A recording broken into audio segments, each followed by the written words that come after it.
Nós vamos trabalhar nessa noite, irmão, sobre o título. O título dessa mensagem será Arrependam-se e creiam o chamado de Deus à restauração do homem. Vamos ler, irmãos, Atos capítulo 3, versículos de 11 a 21. Diz assim a palavra do Senhor. Enquanto aquele homem ainda se mantinha ao lado de Pedro e João, todo o povo, perplexo, correu para junto deles no pórtico chamado de Salomão. Quando Pedro viu isso, dirigiu-se ao povo, dizendo: Israelitas, por que vocês estão admirados com isto? Ou porque estão com os olhos fixos em nós, como se pelo nosso próprio poder ou piedade tivéssemos feito este homem andar? O Deus de Abraão, o Deus de Isaque e o Deus de Jacó, o Deus dos nossos pais, glorificou o seu servo Jesus, a quem vocês traíram e negaram diante de Pilatos, quando este já havia decidido soltá-lo. Vocês negaram o santo e o justo, e pediram que fosse solto um assassino. Vocês mataram o autor da vida, a quem Deus ressuscitou dentre os mortos, do que nós somos testemunhas. Pela fé no nome de Jesus, é que esse mesmo nome fortaleceu a este homem que vocês estão vendo e bem conhecem. Sim, a fé que vem por meio de Jesus deu a este homem saúde perfeita na presença de todos vocês. Agora, irmãos? Eu sei que vocês fizeram isso por ignorância, como também as suas autoridades o fizeram. Mas Deus, assim, cumpriu o que tinha anunciado anteriormente pela boca de todos os profetas, que o seu Cristo havia de padecer. Portanto, arrependam-se e se convertam, para que sejam cancelados os seus pecados, a fim de que da presença do Senhor venham tempos de refrigério, e que Ele envie o Cristo, que já foi designado para vocês, a saber, Jesus, ao qual é necessário que o céu receba até os tempos da restauração de todas as coisas, de que Deus falou por boca dos seus santos profetas desde a antiguidade. Amém? Vamos orar. Senhor nosso Deus, nós te louvamos a Ti pela Tua palavra. Nós temos o privilégio, o acesso a ela, e é por meio da Tua palavra que nós chegamos ao conhecimento de quem é Cristo, da Sua obra, do Seu poder, daquilo que o Senhor preparou antes da fundação do mundo, para que pudesse resgatar-nos do pecado, Pai. O Senhor nos livrou das amarras de Satanás, da escravidão das trevas. O Senhor nos libertou, o Senhor nos transformou, e o Senhor também nos manterá seguros, para que naquele dia, no dia da grande restauração, nós possamos morar com o Senhor, e onde nós o veremos como o Senhor é, e seremos transformados de uma vez por todas à semelhança do Teu Filho Jesus Cristo, Pai. Obrigado por tão grande amor, por tão grande misericórdia. E nós pedimos que o Senhor traga aos nossos corações essa noite entendimento da Tua palavra, esclarecimento acerca da verdade, que o Senhor fale e que nós ouçamos aquilo que o Senhor deseja que aprendamos nessa noite, Pai. É em nome de Jesus que eu peço. Amém. Irmãos, nós estamos aqui diante de um grande milagre. Pedro e João, eles estavam indo ao templo orar. E quando eles lá chegam, eles se deparam com um homem que desde nascença era coxo, aleijado. E aquele homem, ele era levado todos os dias para aquele local, com o intuito de pedir esmolas.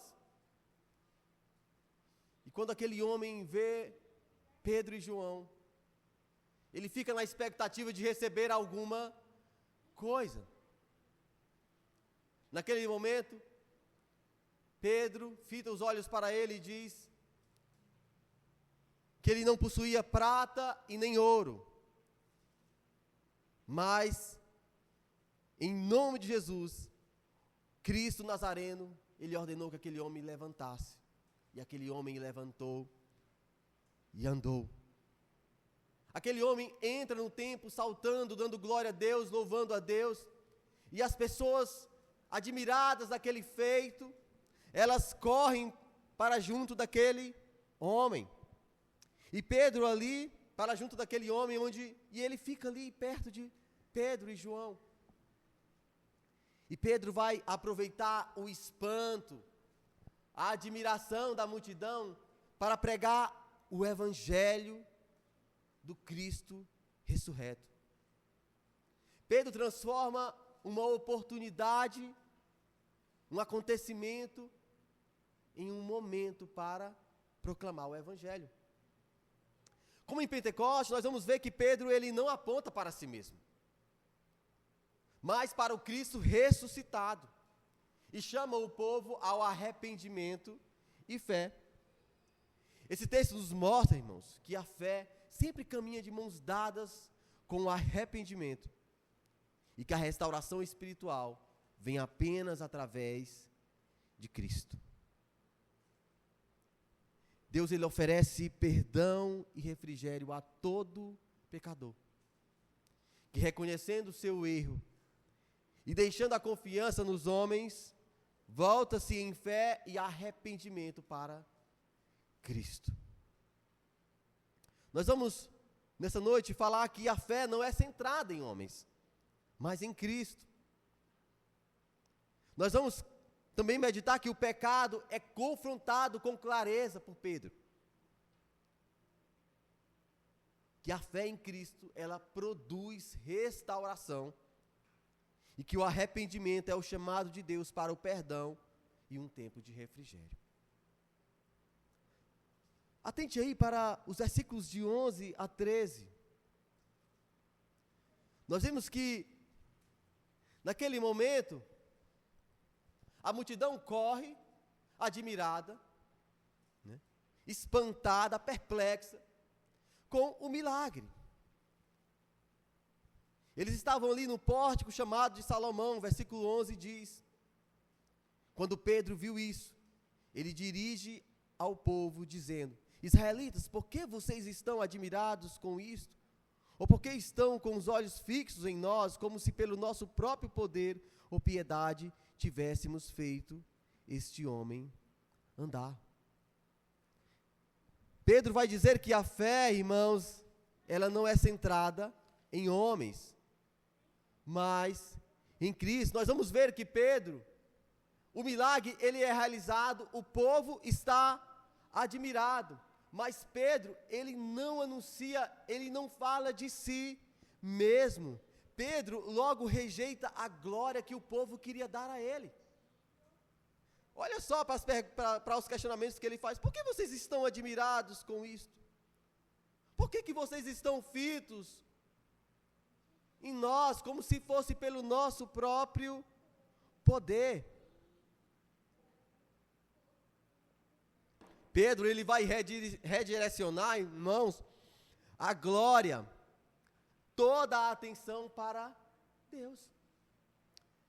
E ele, no versículo 12, ele diz que, no versículo 13, ele diz que é o Deus de Abraão, o Deus de Isaac e o Deus de Jacó, o Deus dos nossos antepassados, que glorificou o seu servo Jesus. Então Pedro logo redireciona para a pessoa de Cristo. E ele diz que esse Cristo foi aquele que foi glorificado pelo mesmo Deus que se revelou a Abraão, a Isaac, a Jacó. O mesmo Deus que se revela durante a história, agora é o Deus que está revelando Cristo Jesus.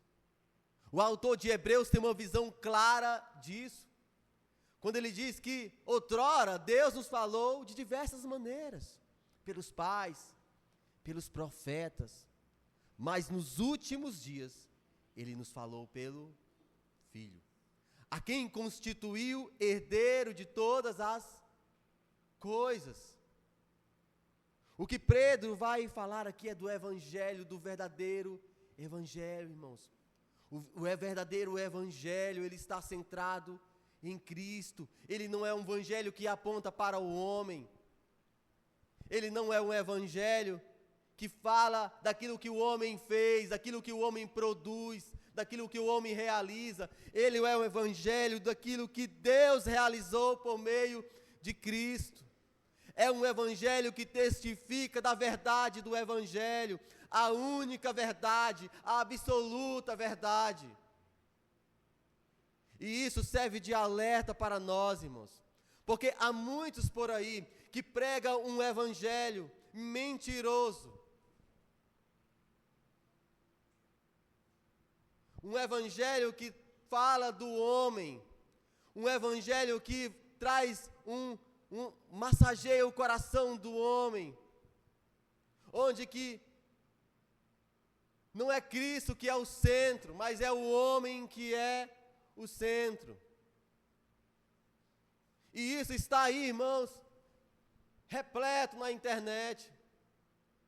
Por todo lado nós ouvimos mensagem que os homens são enaltecidos e Cristo é deixado de lado.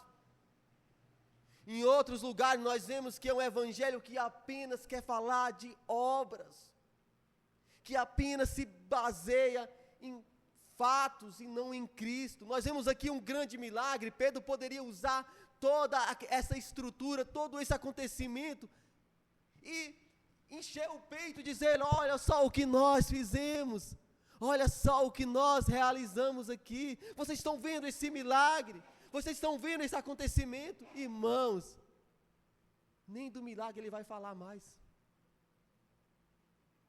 O milagre é apenas uma oportunidade para que ele revele o Cristo, aquele que foi desde os tempos eternos prometidos.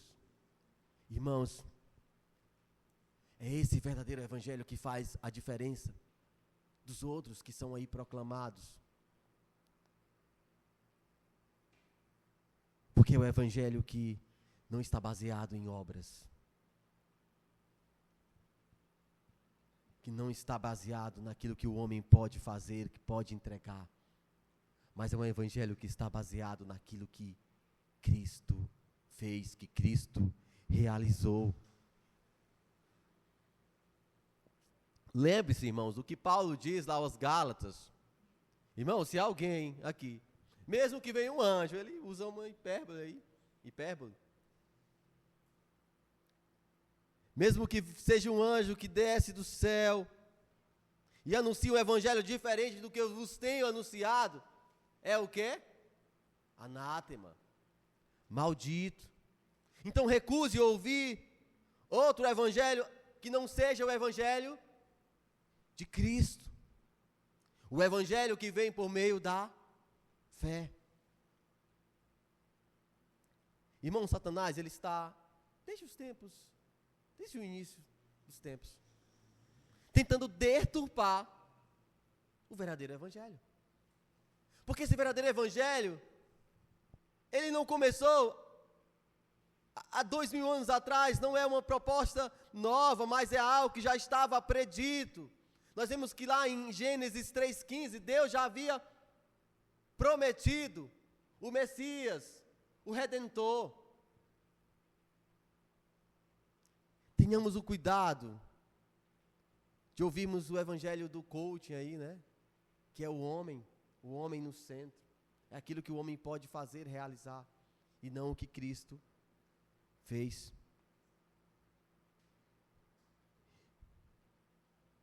Ele diz aí, né, que é o Deus que glorificou a Cristo Jesus. Já no finalzinho, irmãos, Pedro já vai falar que esse Jesus que foi glorificado por Deus, ele é rejeitado pelo povo. Nós vemos que o povo de Israel, João deixa isso claro no Evangelho, que ele veio para os que eram seus, mas os seus não o receberam. O povo judeu, os israelitas, ele chama a atenção, israelitas, aqui no versículo 12. Pedro ele vai confrontar o povo, porque eles rejeitam. Vós, porém, negastes o santo e o justo. Pedistes que se vos desse um homicida. Pedro, ele não suaviza a verdade, irmãos. Ele confronta, ele atribui a responsabilidade do povo pelo aquilo que havia ocorrido com Jesus. Ele lembra o povo da gravidade do pecado. Eles rejeitaram o santo, o justo, o autor da vida. Irmãos, o evangelho que não confronta pecado não é o evangelho de Cristo. Quando nós ouvimos a verdade do evangelho, o evangelho, alguma mensagem, e nosso pecado não é confrontado, pelo contrário, parece que é aquele evangelho que diz, olha, o quanto eu sou bom, o quanto eu sou merecedor, o quanto eu já fiz. Esquece de confrontar o pecado. Então Pedro aqui, ele aponta, ele mostra a gravidade. Irmãos, a gravidade dessa rejeição. Olha só, Jesus ele é condenado para que um criminoso fosse solto. Vocês escolheram no lugar dele um criminoso. Olha o tamanho das injustiças que foram praticadas contra ele. O Filho de Deus. Negaram, rejeitaram, traíram.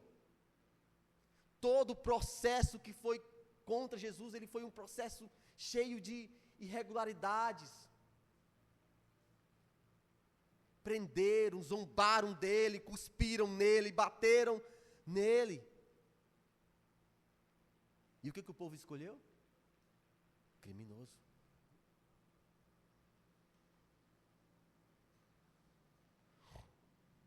Pedro, ele não mascara a ofensa humana contra Deus.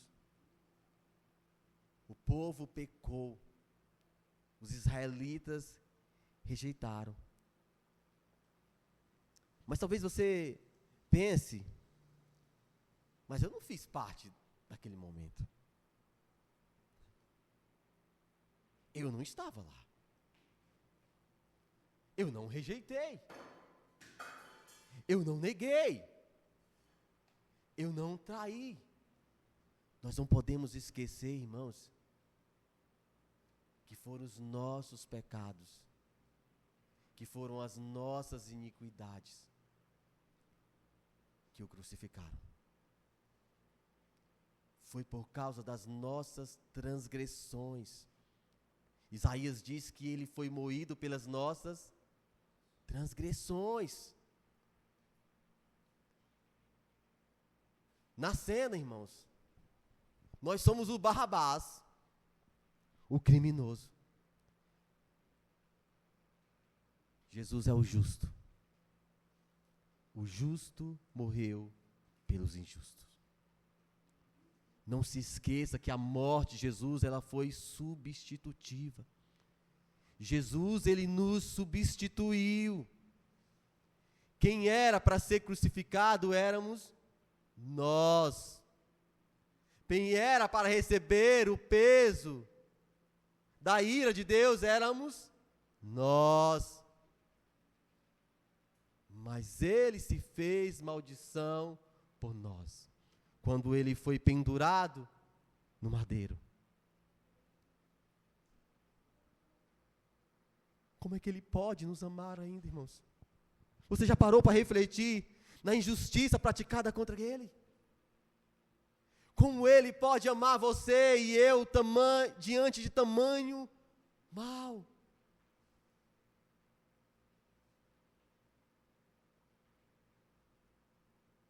Mas Deus prova o seu amor para conosco, pelo fato de ter Cristo morrido por nós, sendo nós ainda pecadores. Nós recebemos, irmãos, a dádiva de Deus, o presente de Deus, quando nós ainda estávamos numa condição de pecado. Dificilmente, Paulo diz, alguém morreria por um justo. Talvez, irmãos, por um justo alguém se anime a morrer. Mas por um injusto, por um pecador, por um homicida, por um mentiroso, por um hipócrita, por um orgulhoso que se gaba, que se enche de si, bate no peito e pensa que tem em si alguma bondade. Para esse a palavra de Deus diz que não há bondade nenhuma sequer. Irmãos, o verdadeiro arrependimento, ele começa com a convicção com o pecado. E não se engane, que até o arrependimento é bondade de Deus para você. É bondade de Deus para mim. É Ele quem nos dá essa convicção, irmãos. Não é aquele estar lá no, que você pensa que veio por si. O que Paulo diz lá em Efésios capítulo 2? Que não vem de nós. Não vem de nós, irmãos. A fé em Cristo, irmãos, ela traz restauração. Olha para o versículo 16, o que diz aí. Pela fé no nome de Jesus, é que esse mesmo nome fortaleceu a este homem, que vocês estão vendo e bem conhecem. Sim, a fé que vem por meio de Jesus deu a este homem saúde perfeita na presença de todos vocês.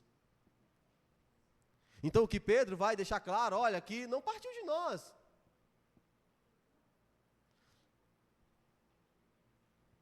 Esse milagre não foi feito por mim mesmo, pelo meu próprio poder. Mas esse homem, ele foi restaurado por meio da fé.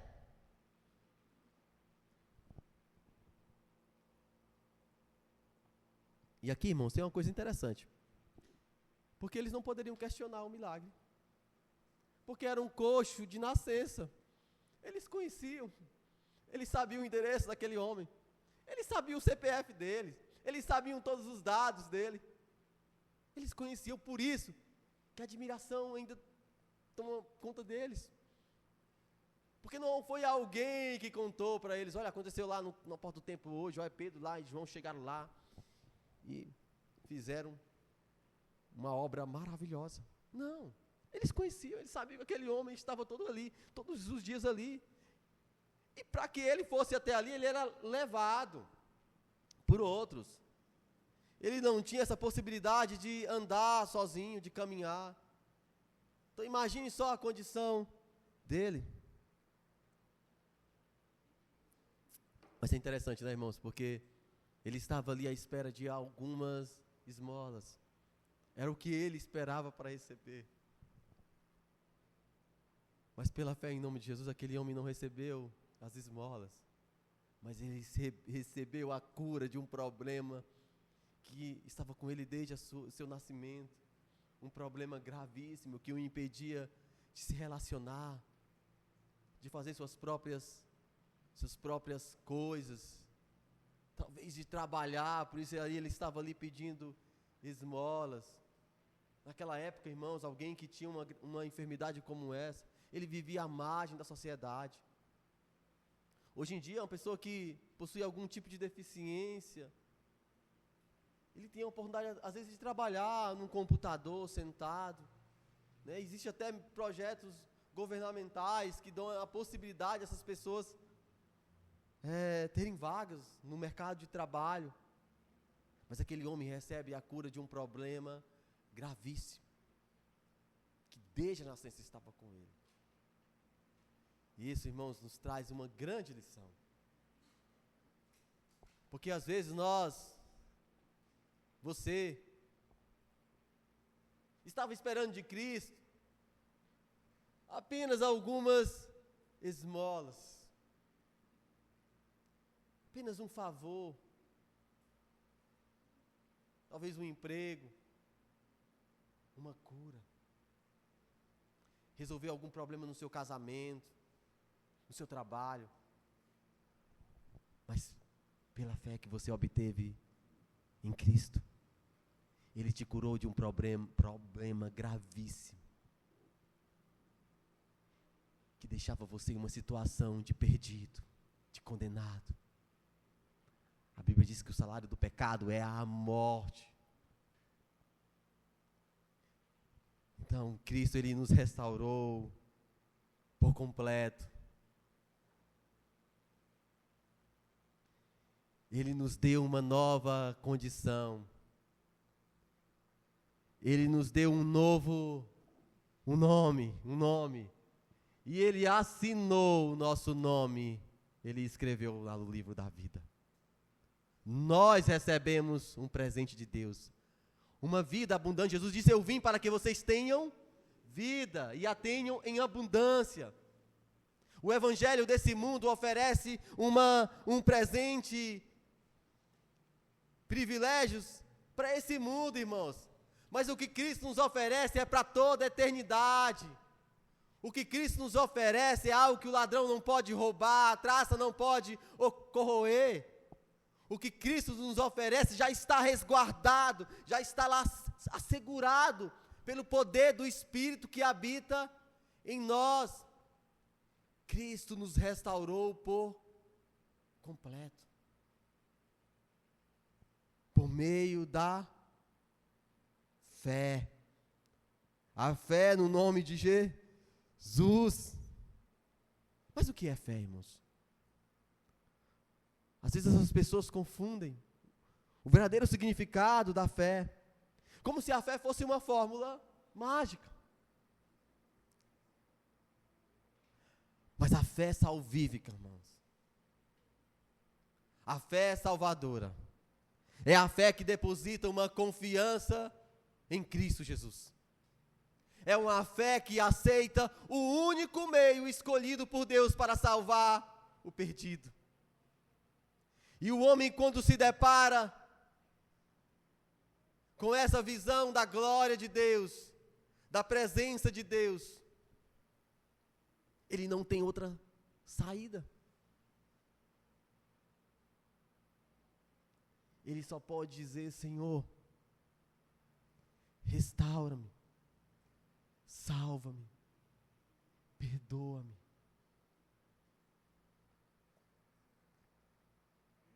Em Hebreus, diz que a fé é a certeza das coisas que se esperam e a convicção de fatos que se não veem. Irmãos, sempre foi por fé, nunca foi por obras. Se você ler na sequência o capítulo 11 de Hebreus, ele vai dizer: pela fé nós entendemos que o mundo foi criado, que aquilo que existe veio a existir, aquilo que era invisível veio a existir.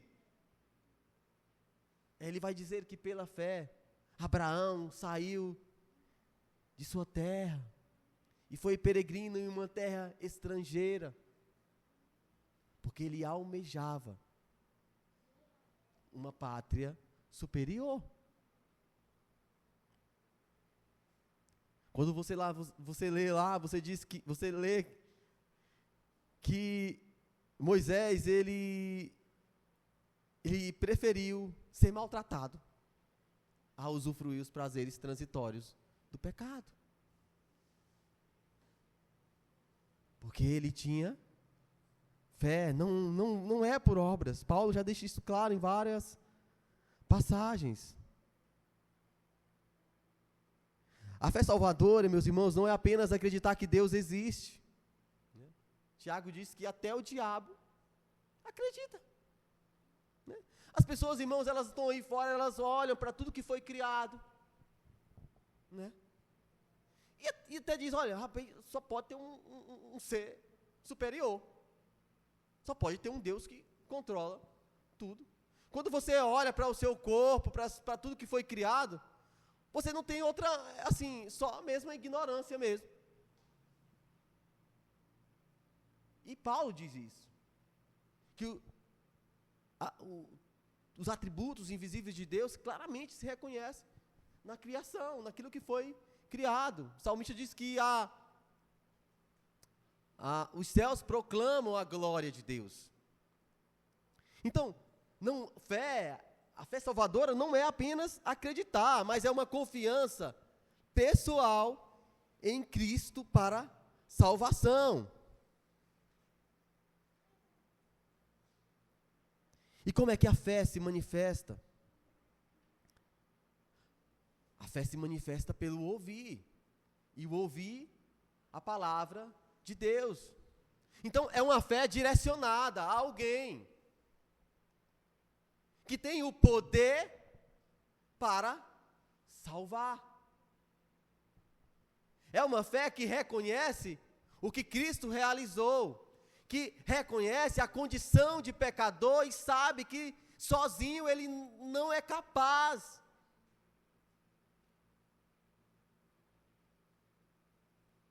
de pagar o preço,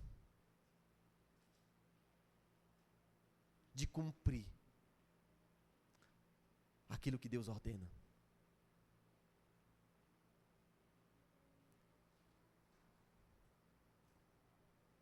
A fé é um dom concedido por Deus. E não algo que o ser humano produz por esforço próprio.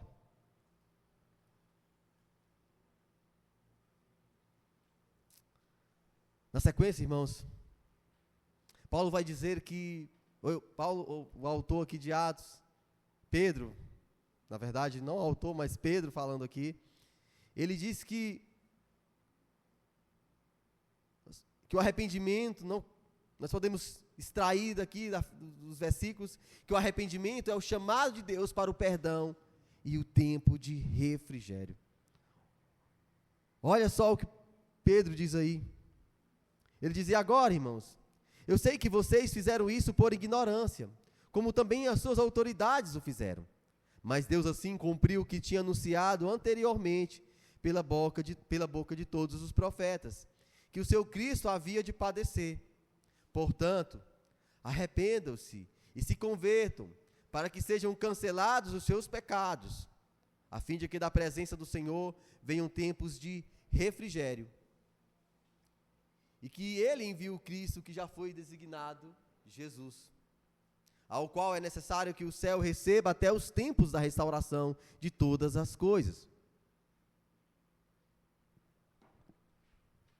Ele chama o povo ao arrependimento. Pedro, ele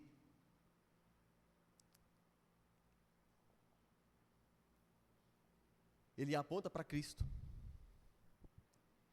Ele mostra ao povo o pecado, mas ele apresenta a solução. Que a solução para o pecado é o arrependimento.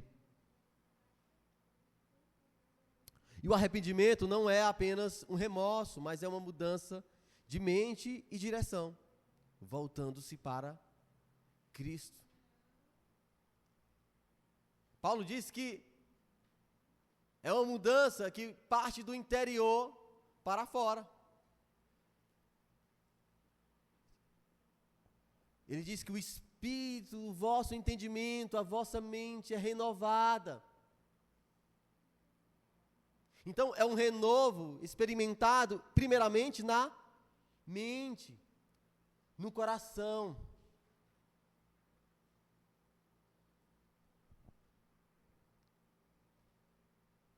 O salmista diz que o Senhor, Ele não rejeita um coração quebrantado, contrito.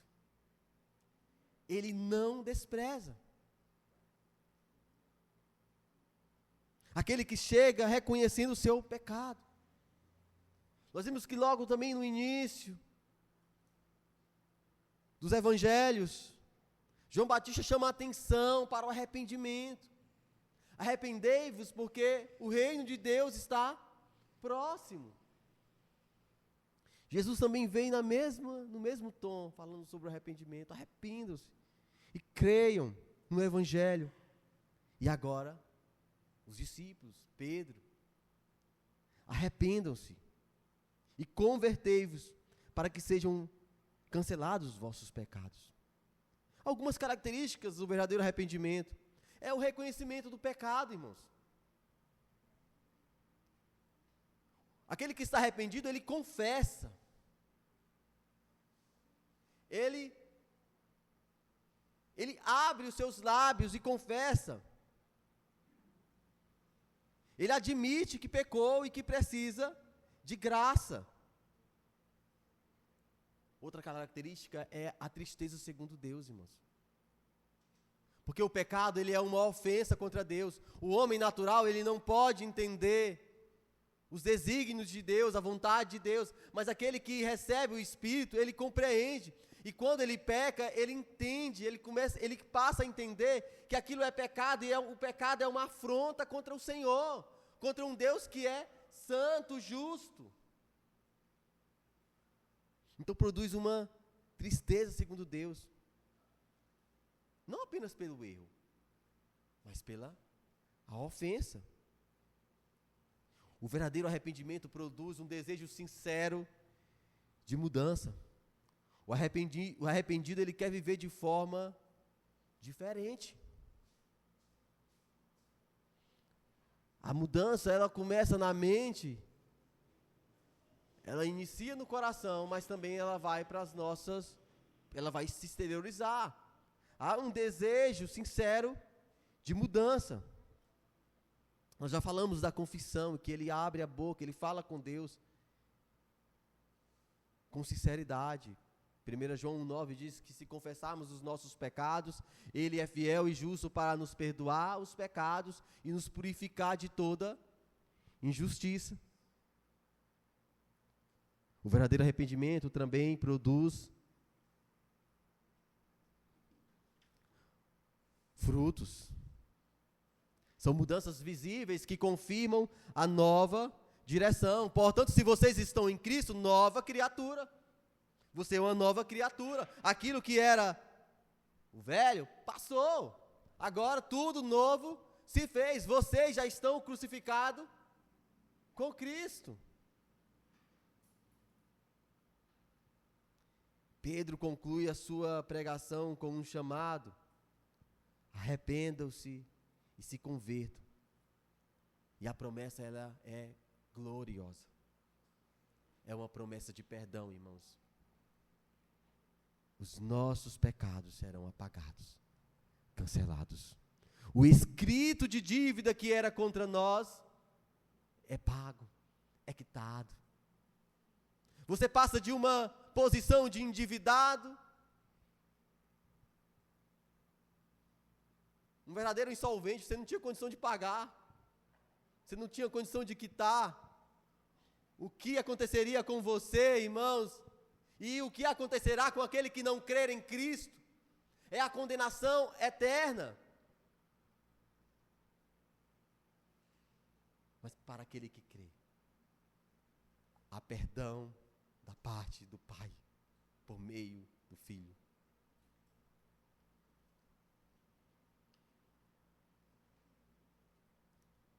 A outra promessa é uma promessa de refrigério. Ele diz, para que venham tempos de refrigério da parte do Senhor. Irmãos, o perdão do Senhor nos leva a uma condição de refrigério, de paz com Deus. Antes nós éramos inimigos de Deus, nós estávamos afastados de Deus, estranhos às alianças do Senhor. Mas quando nós somos perdoados por Ele, irmãos, nós recebemos a paz, a verdadeira paz. Não se turbe o vosso coração, creiam em mim. Ele aquieta a nossa alma. E enquanto você está lutando contra essa verdade, o seu coração está inquieto. Porque você não goza da paz que o Senhor dá por meio do perdão. Lembre só, irmãos, do dia em que você entendeu esse perdão. Do dia que Cristo te perdoou. Sabe, Ele lavou as suas feridas. Ele tirou aquelas feridas que foram originadas pelas correntes do pecado que estavam em nós, feridas de muitos tempos.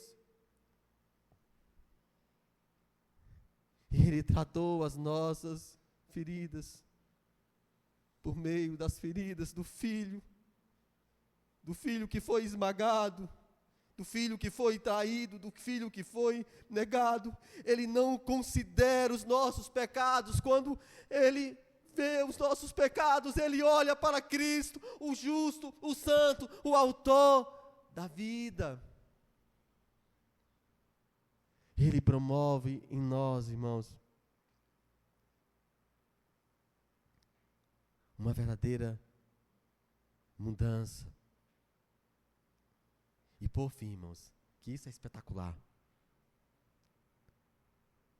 Porque Paulo diz que se a fé de vocês se limita apenas a esta terra, vocês são os homens mais infelizes deste mundo. Mas a nossa fé, ela não se resume aqui. Nós aguardamos uma pátria celestial, de onde virá o nosso Salvador, o nosso Redentor. Por mais que o mundo zombe de nós, por mais que as pessoas não creiam, por mais que as pessoas digam que nós somos uns coitados, uns sofredores, nós sabemos, irmãos, que o nosso reino não é desse mundo, mas é um reino celestial. E por fim, Jesus que lá está, ele virá e restaurará todas as coisas. É uma restauração final, irmãos. É o fechar das cortinas quando este tempo se encerrará e um novo tempo começará. Nós saltaremos de alegria, nós correremos para Ele, nós veremos como Ele é, e nós seremos transformados à semelhança dEle, e Ele nos revestirá de um corpo incorruptível. Eu lembro que o pastor pregou sobre isso, 1 Coríntios capítulo 15. É a restauração final de todas as coisas, é a redenção final, onde o Cristo virá, e Ele subjugará todas as coisas debaixo de seus pés, porque aprove a Deus, irmãos, esmagar o seu filho, ser que o filho fosse rejeitado, humilhado, mas Ele o exaltou sobremaneira e lhe deu um nome que está acima de todo o nome. É o nome de Cristo Jesus, irmãos, essa restauração final, que é essa esperança que nós temos. A nossa saúde pode acabar. Os nossos bens podem ser roubados. Mas o que Deus plantou em nós, a divina semente, permanece. Sabe, irmãos? E essa divina semente é o próprio Deus, que garante a você que você vai correr e vai completar a caminhada. Paulo diz que eu sei que aquele que começou a boa obra de vocês, ele há de completá-la até o dia de Cristo Jesus. Se alegre com isso. Pedro mostra que o mesmo Jesus rejeitado é o centro do plano redentor de Deus. Ele é o centro do plano redentor de Deus. A fé o reconhece. O arrependimento se rende a Ele. E a graça restaura o pecador. Arrependei-vos e crede no Evangelho. Algumas aplicações práticas, irmãos. Se você ainda não creu no Senhor, se você ainda não recebeu como Salvador, arrependa-se. Não basta lamentar o pecado, é preciso mudar de direção. Creia. Coloque sua confiança total em Cristo, o autor da vida. Celebre o refrigério. Viva o refrigério. Coloque sua confiança total em Cristo. E desfrute da paz que virá plenamente na restauração final. Pregue como Pedro. Proclame Cristo e chame ao arrependimento, sem medo de ofender, mas desejando transformar. Oremos. Senhor, nós te louvamos, Pai, porque o Senhor não considerou os nossos pecados. Não há pecado que o Senhor não possa perdoar. O Senhor nos perdoou. O Senhor não nos trata conforme as nossas iniquidades. Mas o Senhor nos ama, nos tratou com amor, nos encheu de misericórdia, de graça, de paz. Obrigado por essa paz que nós temos em Ti, esse acesso que nós temos ao Teu trono de graça, onde nós podemos achar socorro em tempo oportuno, e estarmos diante de um sumo sacerdote que se compadece das nossas fraquezas. E obrigado pela promessa da Tua vinda, Senhor. Nos ajude, Pai, a nos desapegarmos desse mundo, Pai, a não estarmos com o nosso coração envolvido com esse mundo, mas que quando estivermos nesse mundo, trabalhando, estudando, vivendo em nossos lares, em comunhão com os nossos irmãos, que nós façamos na expectativa da Tua vinda, Senhor, sem nunca perdermos esse foco. Muito obrigado, Senhor, em nome de Jesus. Irmãos, eu quero que você glorifique ao Senhor, que você exalte ao Senhor, aquele que perdoou todas as tuas iniquidades, aquele que não lança na sua cara, não lança diante de você e não aponta o seu pecado, mas aquele que derrama de toda a sua graça e misericórdia. Amém? Glória a Deus, irmãos.